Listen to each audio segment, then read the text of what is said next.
Para ibu dan bapak, teman-teman muda, anak-anak yang terkasih, saudara-saudari, dimanapun berada, opa dan oma yang putri yang kakung.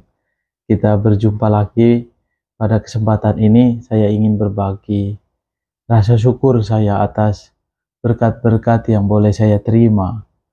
Tentu rasa syukur ini karena banyak hal yang saya rasakan dan saya ingin berbagi ungkapan syukur ini. Bertepatan dengan hari Selasa 9 Agustus tahun 2022, saya mendapatkan kesempatan untuk boleh mengadakan perjalanan. Dan perjalanan itu saya awali dari Skolastik SSCC Yogyakarta. Lalu pagi-pagi naik kereta ke YIA di Yogyakarta, di Bandara Yogyakarta Internasional. Jam 5 pagi naik kereta, lalu sesudah itu naik pesawat ke Jakarta. Nah, perjalanan hari Selasa itu tanggal 9 Agustus untuk pertama kali ke Bandar Lampung. Nah, saya ingin mengungkapkan atau menceritakan sedikit kisah perjalanan rasa syukur saya. Pertama-tama, saya bersyukur ya sebagai seorang imam bukan karena perjalanannya, tapi karena ya pengalaman boleh mendapatkan kesempatan, boleh melayani, maka akhirnya saya boleh menikmati perjalanan. Dan dalam perjalanan itu saya merenungkan bacaan hari ini yang menjadi inspirasi saya dan menguatkan saya. Bacaan Injil hari ini dari Injil Matius bab 18 ayat 1 sampai 5, ayat 10, dilanjutkan ayat 12 sampai 14. Di situ dikatakan, datanglah murid-murid dan bertanya kepada Yesus, siapakah yang terbesar dalam kerajaan surga? Lalu Yesus memanggil seorang anak kecil dan menempatkannya di tengah-tengah mereka. Lalu berkata, aku berkata kepadamu, sungguh jika kalian tidak bertobat dan menjadi seperti anak kecil ini, kalian tidak akan masuk ke dalam kerajaan surga. Sedangkan barang siapa merendahkan diri dan menjadi seperti anak kecil ini, dialah yang terbesar dalam kerajaan surga. Dan barang siapa menyambut seorang anak kecil seperti ini dalam namaku, ia menyambut aku. Nah, dalam perjalanan itu, ketika ada di pesawat, saya baru mulai melihat, atau juga saya yakin banyak dari kita kalau sudah sering naik pesawat, disitulah pada saat kita ada di tanah, yaitu kita merasa kita yang paling besar, atau setidaknya saya merasa begitu. Saya berharap bahwa pasti saudara-saudari juga mengalami hal yang sama. Tapi ketika ada di pesawat, itu luar biasa ya, kita merasa besar, kita ini tidak ada apa-apanya. Dan itu boleh melihat luar biasa sekali, lihat itu gedung-gedung yang tinggi, dan juga yaitu kalau ada di dalam gedung itu kita merasa wah, kita yang paling besar. Tapi ketika orang lain lagi ada di atas, kita ini tidak ada apa-apanya. Itulah Tuhan memberikan kepada kita gambaran, setidaknya apa yang saya renungkan, bahwa ya model begitu.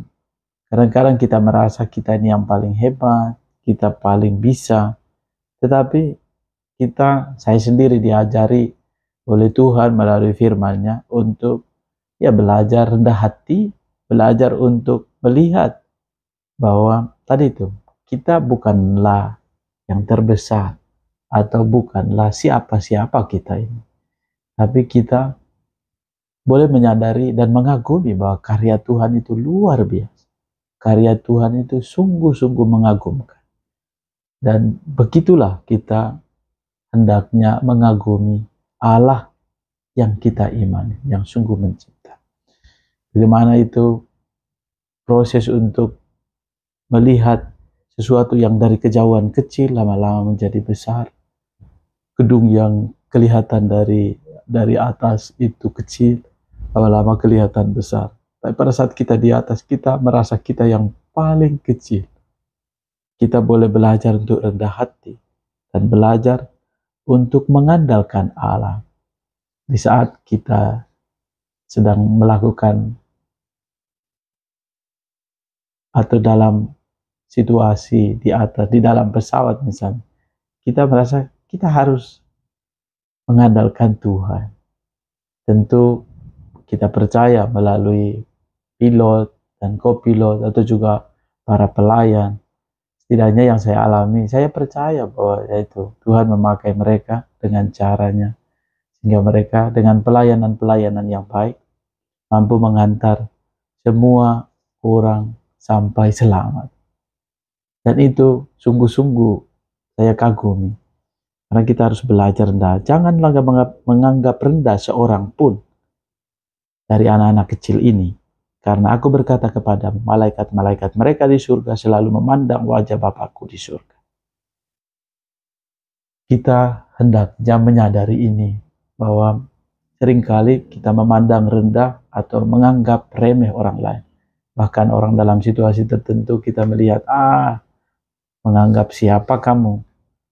Tetapi Tuhan menaruh sesuatu yang lain di balik pribadi itu.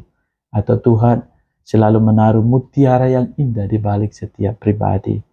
Sehingga kita hendaknya dan semestinya melihat kekuatan di dalam diri setiap pribadi yang mampu menggerakkan, yang mampu memberi kebaikan. Sungguh, jika sesuatu itu kita mampu temukan dalam diri sesama kita, juga ungkapan syukur yang kuat, maka kita mampu belajar menjadi pribadi yang dikuatkan. Bapamu di surga tidak menghendaki seorang pun anak-anak ini hilang. Ia menghendaki agar kita semua sungguh-sungguh berjalan di jalan Tuhan. Semoga inspirasi sederhana ini menguatkan kita semua untuk boleh senantiasa bersyukur. Dan saya juga berkesempatan mengucapkan terima kasih ya untuk semua mereka yang melayani. Kadang-kadang kita lupa untuk mengucapkan terima kasih untuk mereka yang melayani kita di saat kita membutuhkan, bahwa ya itu mereka punya tanggung jawab untuk melayani.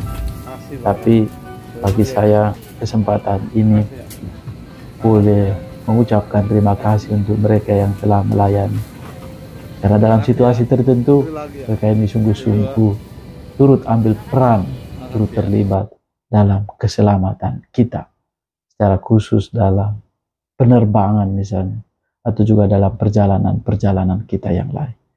Semoga inspirasi sederhana ini menguatkan kita semua. Tuhan Allah menganugerahkan berkat bagi kita semua, keluarga dan komunitas, dan siapa saja yang boleh mengikuti dan melihat inspirasi ini dikuatkan dan diberkati oleh Allah yang Maha Kuasa, Bapa dan Putra dan Roh Kudus. Amin. Tuhan Yesus memberkati.